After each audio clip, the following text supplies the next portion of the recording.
आँख खुलने पर सुल्तान गहरा सांस लेते हुए उठ बैठा। इसे याद आया था कि कल रात फरहीन बेगम की बातों से इस कदर परेशान था कि रात बहुत कोशिश के बावजूद इसे नींद नहीं आ रही थी, इसलिए वो काफ़ी हैवी डोज वाली नींद की गोलियां खाकर सो गया था, जिसके नतीजे में इसका सर इस वक्त बुरी तरह से भारी हो रहा था। सुल्तान को रात में देखा वो ख्वाब याद आया तो चेहरे पर एक मुस्कुराहट सी आ गई। इसने आज तक इतना हसीन ख्वाब नहीं देखा था। इसका दिल कर रहा था वो फिर से सो जाए और वो हसीन परी एक बार फिर से इसके ख्वाब में आ जाए। न जाने वो कैसा ख्वाब था कि सुल्तान अभी भी अपने होठों पर वो नरम फूलों सा एहसास महसूस कर सकता था। इसे अपने वजूद से अभी भी इस परी की खुशबू आ रही थी, जैसे कि वो इसके अंदर समा गई हो। नूरी सुल्तान ने ज़ेरे लब इसका नाम दोहराया और मुस्कुराते हुए उठ खड़ा हुआ। फ्रेश होने के बाद तैयार होने तक इसके जहन पर इसी लड़की का एहसास रहा। तो सुल्तान ने गहरा सांस लेकर खुद को आईने में देखा।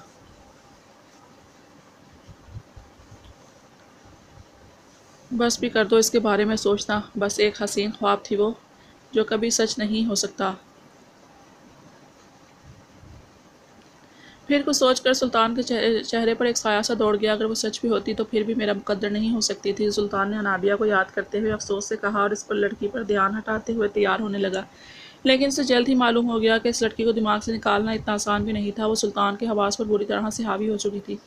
सुल्तान फरहीन बेगम की आवाज़ पर सुल्तान ने पलट कर इन्हें देखा, लेकिन इनके साथ अनाबिया को देखकर सुल्तान की सारी परेशानी, सारा इज़्तिराब इस पर फिर से हावी हो गया। जी अम्मी, फरहीन बेगम इसके पास आई और इसका चेहरा अपने हाथों में थाम कर होठ इसके माथे पर रखे। सुल्तान ने बेसाख्ता झुककर इनके लिए आसानी पैदा की। अभी तक नाराज़ हूँ मुझसे। सुल्तान ने हैरत से इनकी जानिब देखा। आपसे नाराज़ हो सकता हूँ मैं? आपने ऐसा सोचा भी कैसे? सुल्तान की मोहब्बत फरहीन बेगम का मान बढ़ा गई थी। मुझे माफ़ कर दो बेटा, मुझे तुम्हारे साथ ज़बरदस्ती नहीं करनी चाहिए थी। तुम जब चाहोगे तभी तुम दोनों की शादी होगी। मुझे तुम पर पूरा यकीन है कि तुम कभी भी अनाबिया को धोखा देकर मेरा मान नहीं तोड़ोगे। फरहीन बेगम की बात पर सुल्तान ने अपना सर झुका लिया। खैर, मैं तुम्हें यहाँ ये कहने आई थी कि नाबिया ने अभी तक अर्शमान की शादी की तैयारी नहीं की, तो तुम इसे अपने साथ ले जाओ और शहर से शॉपिंग करवा दो। सुल्तान फरहीन बेगम के हुक्म पर परेशान हुआ था। लेकिन अम्मी, हम दोनों अकेले तो क्या हुआ? अनाबिया तुम्हारी मंगेतर है बेटा, कोई पराई तो नहीं। चलो शाबाश, इसे लेकर जाओ। सुल्तान फरहीन बेगम को बताना चाहता था कि मंगेतर ही सही, लेकिन अनाबिया फिर भी इसके लिए गैर महरम ही थी। लेकिन वो अपनी माँ की हुक्मदौली नहीं करना चाहता था, इसलिए अपना सर फरमा पर्दार से झुका गया। जो हुक्म अम्मी। सुल्तान इतना कहकर कमरे से निकल गया और फरहीन बेगम ने मुस्कुराते हुए अनाबिया की जानिब देखा। सुल्तान को अपनी मुट्ठी में कैद कर लो अनाबिया, ताकि किसी का होना तो दूर, इसके जहन में भी किसी का ख्याल ना आए। समझ गई ना? अनाबिया ने हाँ में सर हिलाया और तैयार होने चली गई। सुल्तान के साथ शॉपिंग पर जाने के लिए इसे बहुत ज़्यादा हसीन दिखना था। काश वो जानती कि एक हसीन परी पहले ही सुल्तान ख्वाब में आकर इसके दिल में हुक्मरानी का पहला झंडा गाड़ चुकी है। तुम दोनों कहीं जा रहे हो क्या? फरहीन बेगम ने गहरी निगाहों से आन को देखते हुए पूछा, जो एक चादर में लिपटी आयुष्मान के पीछे खड़ी थी। जी अम्मी, वो याद है, मैंने आपको बताया था कि मुझे और आन को एक बुजुर्ग को सलाम करने जाना है, बस वहीं जा रहे थे। फरहीन बेगम की नज़रें अभी भी आन पर थीं, जो सर झुकाए खड़ी थी। लेकिन बेटा, तुम दोनों यूँ अकेले कैसे जा सकते हो? लोग क्या कहेंगे? चंद दिनों में शादी है इनकी और ये दोनों अकेले घूम रहे हैं। तुम्हें मलकों की मान का ज़रा सा ख्याल करना चाहिए। सही कह रही है ना अम्मा भी? फरहीन बेगम की बात पर अम्मा भी ने अफसोस से सर झटका। अभी कुछ देर पहले तो अनाबिया को सुल्तान के साथ हंसी खुशी भेज दिया था। इससे पहले अम्मा भी कुछ कहती, इनके कानों में आवाज़ पड़ी, मैं भी आप लोगों के साथ चलूँ? आप कहीं जा रहे हैं? लीसा की आवाज़ इन सबके कानों में पड़ी, जो चहकती हुई वहाँ दाखिल हुई थी। क्यों नहीं बेटा, अपने प्रोग्राम पर जा रहे हैं, आप मेरे साथ चले जाना जहाँ जाना है। शाहिद साहब के समझाने पर लीसा का मुंह बन गया। मैं कौन सा दोनों को डिस्टर्ब करूँगी डैड, वैसे भी आपके साथ कनाडा तो जाया करती थी, अब मेरा कज़न के साथ जाने का दिल कर रहा है। लीसा की बात पर आन अर्शमान की पीछे मुठ्ठियाँ देख सकती थी। लेकिन लीसा, प्लीज़ डैड, आप ही तो कहते थे मैं आपसे इनसे घुलूँ मिलूँ, अब मैं ऐसा कर रही हूँ तो आप ही मुझे रोक रहे हैं। लीसा मुँह बनाकर अम्मा भी के पास बैठ गई तो शाहिद साहब ने गहरा सांस लिया। शाहिद, क्या कह रही है बच्ची? अम्मा भी के पूछने पर शाहिद ने इन्हें हर बात बता दी। हाँ ठीक कह रही है, वो जब से आई है इसे कोई भी घुमाने नहीं लेकर गया। आयुष्मान, तुम लीसा को भी अपने साथ लेकर जाओ, ऐसे भी वो बुजुर्गों को सलाम कर लेगी और तुम दोनों के लिए अकेले जाने पर जो एतराज़ है वो भी ख़त्म हो जाएगा। आखिरी बात अम्मा भी ने फरहीन बेगम को जतलाती नज़रों से देखते हुए कही। आयुष्मान ना चाहते भी और इस बात में सर हिलाया और अपने गुस्से को दबाता वहाँ से चला गया। शाहिद ने लीसा को इनके साथ जाने का कहा तो लीसा चहकते हुए आन के पास आई और इसका हाथ पकड़कर बाहर की जाने चल दी। गाड़ी के पास आकर लीसा ने पिछली सीट का दरवाज़ा खोला तो आन खामोशी से इसके साथ बैठ गई। ओ गॉड, मैं बहुत एक्साइटेड हूँ। हम कहाँ जा रहे हैं? लीसा ने ज़रा आगे होकर आयुष्मान से पूछा। लेकिन आयुष्मान तो शीशे में आन को घूरने में मसरूफ़ था, जो इसका गुस्सा महसूस करते हुए घबरा कर अपनी चादर ठीक कर रही थी। आगे आकर बैठो। आन को उर्दू में बोलने से ज़्यादा घुर्राया तो आन परेशानी से शीशे में इसकी अंगारा होती आंखों को देखा। मान वो अकेली कैसे पीछे बैठेगी? प्लीज़ आप ऐसे ही चले। इस बात पर अर्शमान की आंखों को सुगड़ता हुआ देख आन मजीद घबरा गई। वो बच्ची नहीं है जो अकेले डर जाए। आन, मैं कह रहा हूँ मेरी बात मानो वरना अच्छा नहीं होगा। अर्शमान की वार्निंग पर आन ने घबरा कर लीज़ा को देखा। मैं आपको मना लूँगी, आन ने आहिस्ता से कहा तो अर्शमान की पकड़ स्टीयरिंग व्हील पर और इंतहाई मजबूत हो गई। वो गुस्से से ड्राइव करने लगा, जबकि नज़रें फिर भी बार बार भटक कर शीशे पर जा रही थी जहाँ वो आन को हंसते हुए लीज़ा से बातें करते देख सकता था। लाहौर तक का सफ़र काफ़ी लंबा था, लेकिन जब वो माल पहुँच कर अर्शमान ने गाड़ी पार्किंग में रोकी तो लीज़ा हैरान होकर दोनों को देखने लगी। मुझे पहले क्यों नहीं बताया? हम लोग शॉपिंग में जा रहे हैं, मैं ज़रा तैयार होकर आती, थोड़ा मेकअप भी कर लेती। लीज़ा ने आईने में देखकर अपने बाल दुरुस्त करते हुए कहा। कोई फ़ायदा नहीं, लगना फिर भी तुमने चुड़ैल ही था। अर्शमान ने दांत किचकिचाकर उर्दू में कहा तो आन हैरत से इसे देखने लगी। मान, क्या कहा इसने? लीज़ा ने आन से पूछा तो वो गड़बड़ाकर अर्शमान को देखने लगी। उन्होंने कहा कि तुम्हें मेकअप की ज़रूरत नहीं, तुम ऐसे ही अच्छी लगती हो। आन की बात पर अर्शमान ने गहरा सांस लिया। हाँ, मेकअप की नहीं बल्कि प्लास्टिक सर्जरी की ज़रूरत है। अर्शमान आहिस्ता से कहकर वहाँ से चला गया तो आन घबराकर इसके पीछे चल पड़ी, जबकि लीज़ा वहीं खड़ी मुस्कुराते हुए खुद को आईने में देख रही थी।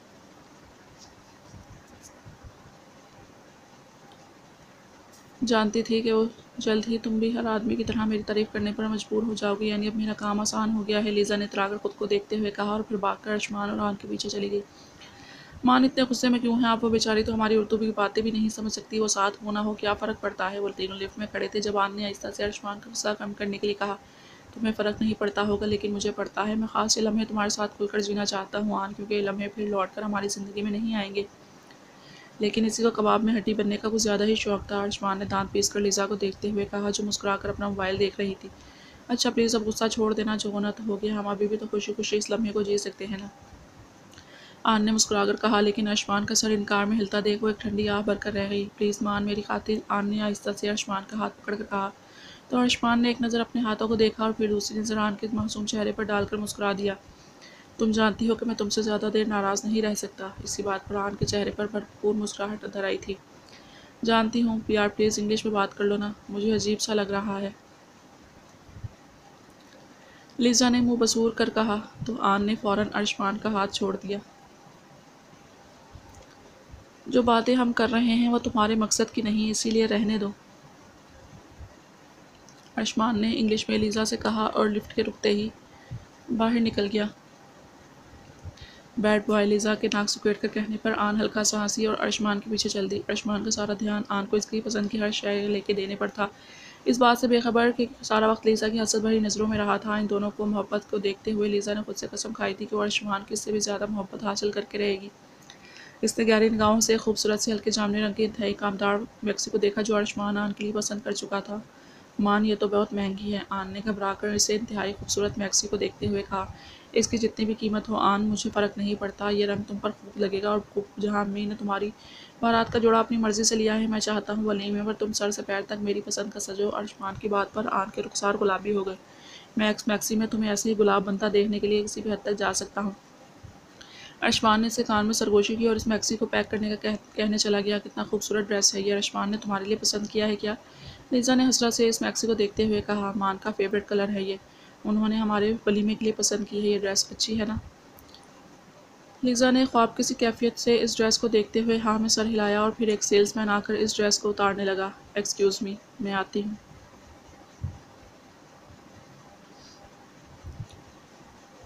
लीज़ा इतना कहकर वहाँ से चली गई और फिर वहाँ मौजूद हर ड्रेस को देखने लगी। अचानक इसकी नज़र वैसे ही हल्के जामुनी रंग के लहंगे पर पड़ी जो भारी खामदार कुर्ती और दुपट्टे के साथ इस मैक्सी से भी कहीं ज़्यादा खूबसूरत लग रहा था। इसे अंदाज़ा होगा अर्शमान मलिक को कि हुस्न किसे कहते हैं जब तुम मुझे अपने पसंदीदा रंग में देखोगे, लीज़ा ने सोचा और इस लहंगे को अपने लिए ख़रीदने का इरादा कर लिया। काश वो जानती कि रूहों से मोहब्बत करने वाले लोग हुस्न के पुजारी नहीं होते, और अर्शमान को तो आन की रूह से मोहब्बत नहीं बल्कि इश्क था। अर्शमान की शादी की तैयारियां ज़ोरों शोरों पर थीं और सुल्तान इसी मकसद के तहत वसी मैदान में मौजूद खेतों को साफ कर रहा ताकि वहाँ शादी के लिए टेंट वगैरह लगवाए जा सकें। अर्शमान का इरादा शायद अपनी शादी पूरे गांव को बुलाने का था। तपती धूप में आंखों पर काला चश्मा लगाए सुल्तान काम करने वालों पर नज़र रखे हुए था जब आंखें मीचने पर दो खूबसूरत सी सहमी हिरनी जैसी बड़ी बड़ी सी आंखें इसे याद आईं। इस सुनहरे ख्वाब को देखे इसे कितना ही अरसा गुजर चुका था, लेकिन अब भी इसे याद करके सुल्तान को लगा एक ठंडी हवा का झोंका इसे इस तपती धूप में छू गया। बस कर दो इसके बारे में सोचना सुल्तान मलिक, बस वो एक ख्वाब था, वो आखिर कब उतरेगी तुम्हारे जहन से? सुल्तान उलझन से बड़बड़ाया तो उसे इन गुलाब की पंखुड़ियों जैसे होठों का लफ्ज़ याद आया। सुल्तान की बेबाकी पर इस परी का थर थर काँपना याद आया। इसी गुस्ताखी पर इसका सुल्तान में सिमट जाना याद आया। खुदारा एक बार फिर मेरे ख्वाब में आ जाओ नूरी, या फिर मेरे दिलो दिमाग से निकल जाओ। बंदे की बर्दाश्त यहीं तक थी। सुल्तान ने गहरा सांस लेते हुए सोचा, लेकिन इस परी का इसकी बेबाकी पर मुंह बसूरना याद करके मुस्कुरा दिया। जिंदगी के इम्तिहान में सुकून का बाइस था नूरी का वो ख्वाब सुल्तान के लिए। इस तपती धूप में किसको याद करके मुस्कुराया जा रहा है छोटू? अपने अकब से आने वाली जानी पहचानी आवाज़ पर सुल्तान ने हैरत से पलट कर देखा, लेकिन वहाँ मौजूद शख्स को देखकर सुल्तान का गुस्सा सातवें आसमान पर पहुंचा। तुम्हारी इतनी हिम्मत अज़म चौधरी कि तुम हमारी ज़मीनों पर आओ? सुल्तान ने अपनी मुट्ठियाँ बींचकर अज़म के करीब होते हुए कहा। अज़म के लिए चेहरे पर मौजूद नफरत साफ जाहिर थी। क्या वक्त आ गया है ना छोटू? कभी वो दौर था कि तुम जिद करके हमारे घर आते थे क्योंकि तुम्हें अपने ज़म भाई के साथ खेलना होता था। याद है जब तुम्हारी अम्मी तुम्हें लेने आती थी तो रोते हुए मेरे पीछे छुप जाया करते थे? वो बातें याद करते हुए अज़म के चेहरे पर एक मुस्कान आई। नहीं जानना मुझे अर्शमान भाई के पास, वो गंदा है, मुझे मारता है, मुझे जम भाई के पास रहना है, मुझे हमेशा जम भाई के पास रहना है। यही कहा करते थे ना तुम अपनी अम्मी से? अज़म ने आगे होकर अपना हाथ सुल्तान के सर के पीछे रखा, लेकिन सुल्तान ने इसका हाथ नफरत से झटक दिया। और आज वो जम भाई तुम्हारे लिए अज़म चौधरी बन गया है? अज़म ने अफसोस से कहा। क्योंकि अब मैं कोई बच्चा नहीं रहा अज़म चौधरी। मत भूलो कि तुम इसी शख्स की औलाद हो जिसने हमारे बाबा को चीना, हमें यतीम कर दिया। मुझे तुमसे नफरत है क्योंकि तुम हमारे बाप के कातिल की औलाद हो, क्योंकि तुम्हें अपने बाप के बजाय हम लोग गलत लगे। सुल्तान की बात पर अज़म के माथे पर बल आए। कड़वे माजी को कुरेद कर सुल्तान बहुत से ज़ख्म ताज़ा कर चुका था। यही बात तुम्हारे और तुम्हारे बाप के बारे में मैं भी कह सकता हूँ, लेकिन तुम्हें एक बात बताऊँ सुल्तान, तुम इस सब की वजह से मुझसे नफरत नहीं करते। सुल्तान अब बाकायदा दांत किचकिचाकर अज़म को देख रहा था। तुम मुझसे नफरत करते हो क्योंकि अर्शमान मुझसे नफरत करता है। तुम, अम्मा भी, आन, सब मुझसे सिर्फ इसीलिए नफरत करते हो क्योंकि अर्शमान ऐसा करता है। अज़म की आंखों में नफरत देखकर सुल्तान की नफरत मज़ीद गहरी हो गई। इसने मुझसे सब कुछ छीन लिया, सबको अपनी जानिब करके मुझे बिल्कुल तन्हा कर दिया। मैं इसे इसकी सज़ा ज़रूर दूंगा। सुल्तान देखना तुम, मैं भी इसका सब कुछ छीन लूँगा। अज़म ने नफरत से कहा और मुड़कर वहाँ से जाने लगा। अपने ख्वाब में अज़म चौधरी। सुल्तान की आवाज़ पर अज़म मुड़ा और मुस्कुरा कर सुल्तान को देखा। ख्वाब और हकीकत का फ़र्क तुम्हें जल्द ही मालूम हो जाएगा छोटू। इतना कहकर अज़म वहाँ से चला गया और सुल्तान ने गुस्से से पास पड़ी कुर्सी को ज़मीन पर पटक दिया। अपना माजी याद करके वो भी अंगारों पर लौट गया था। इस मरतबा हमारी चावलों की फसल बहुत अच्छी होगी मलिक जी, अर्शमान के मुलाजिम ने इसे बताया। तो अर्शमान ने खामोशी से हाँ में सर हिलाया और एक तायराना निगाह अपने खेतों पर डाली जहाँ दूर दूर तक चावल की फसल लगी नज़र आ रही थी। बहुत ज़्यादा खुशी मुझे तब होगी जब हमारी फसल अज़म चौधरी से ज़्यादा अच्छी हो। इसका एक तरीका है मेरे पास मलिक साहब, एक मुलाजिम ने थोड़ा सा आगे होकर कहा। तो अर्शमान ने सवालिया नज़रों से इसे देखा। अज़म चौधरी की फसल जब पक कर तैयार होगी तो हम इसके खेत में आग लगवा देंगे। ऐसे हमारा मुनाफा इससे ज़्यादा होगा और गांव के लोगों में आपकी वाह।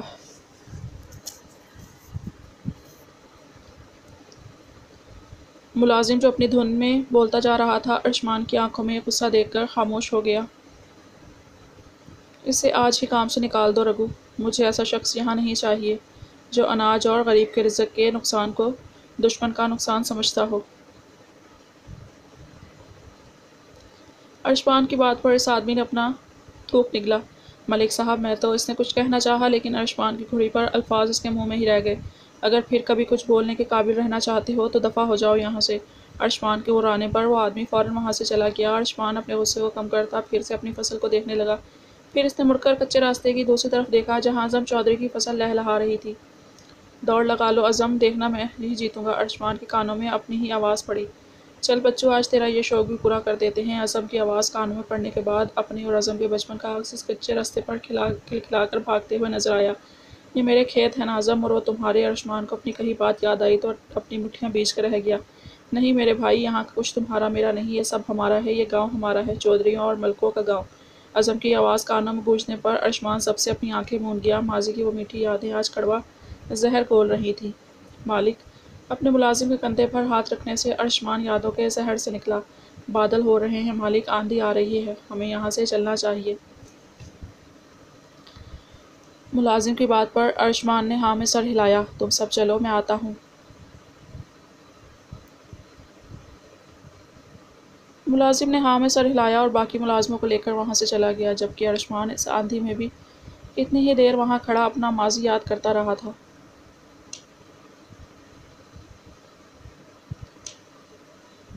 एक दरख्त के पीछे से आने वाली आवाज़ पर अर्शमान हैरान होकर मुड़ा। कौन है वहाँ? अर्शमान के पुकारने पर एक मुस्कुराता चेहरा दरख्त की ओर से निकला।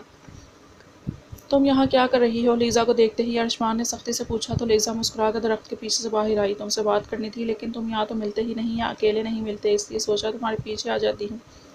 लीज़ा ने कमर के पीछे हाथ बांधे और चलकर अर्शमान के सामने आ खड़ी हुई। इस वक्त तो हल्के से पीले रंग के फ्रॉक में मलबूस थी, जिसमें बाजू तो शॉर्ट थे, लेकिन इसने फ्रॉक के साथ जीन्स पहन रखी थी। बालों को खुला छोड़े मुनासिब से मेकअप के साथ आज वो मामूल से ज़्यादा खूबसूरत लग रही थी। अर्शमान ने ध्यान दिया था कि अब वो पहले की तरह उबाश कपड़े नहीं पहनती थी और सबके साथ बदतमीज़ी करने के बजाय बहुत मोहब्बत से पेश आती थी, और इन्हीं बातों की वजह से अर्शमान की सख्ती भी कम हो चुकी थी। कहो क्या कहना है तुम्हें? अर्शमान के सवाल पर लीज़ा ने चेहरे हवा की वजह से आते बाल हटाए और मुस्कुरा दी। आई नो मैं बहुत फास्ट जा रही हूँ, लेकिन क्या करूँ, मेरे पास वक्त नहीं है ज़्यादा। मुझे कैसे भी तुम्हारी शादी से पहले तुमसे ये बात करनी थी। इसकी बात पर अर्शमान के माथे पर बल आए। कैसी बात?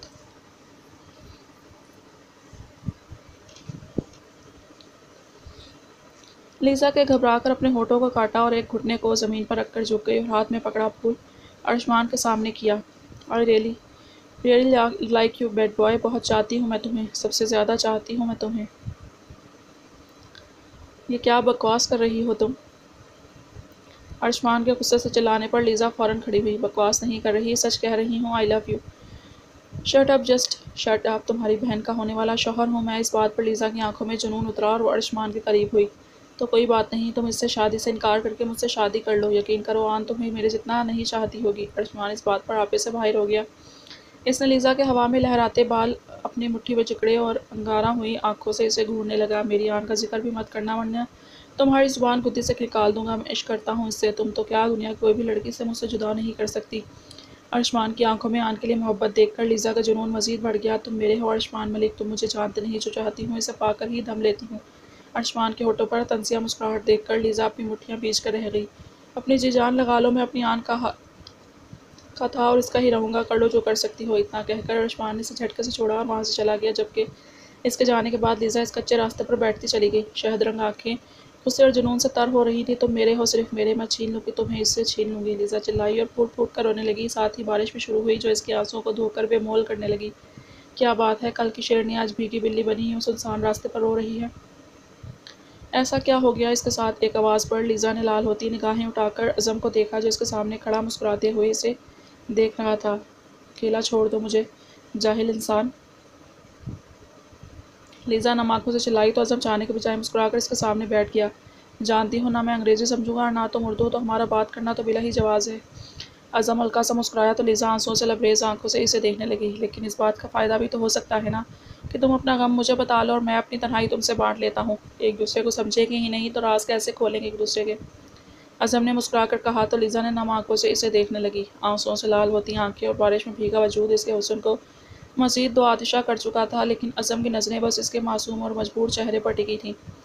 मुझे इससे मोहब्बत है, बहुत मोहब्बत है। ना जाने लीज़ा की बातों को समझे बगैर ही समझ गई थी या अपना गम किसी से बांटना चाहती थी, जो रोते हुए इसको हर बात बताने लगी। लेकिन वो मुझे नहीं चाहता, वो इसे चाहता है, शायद इतना ही जितना मैं इसे चाहती हूँ। लीज़ा ने घायल आंखों से अज़म को देखा, जो इसे ऐसे सुन रहा था जैसे इसकी हर बात समझ रहा हो। जानते हो, हर कोई मुझे पाना चाहता था, लेकिन मैं किसी को पलट कर नहीं देखती थी। सोचा था लीज़ा सिर्फ इसकी होगी, जो इसके दिल पर हुकूमत करेगा। लीज़ा के होठों पर घायल मुस्कान आई, लेकिन जिसे लीज़ा ने चाहा वो इसे धुतकार गया बुरी तरह।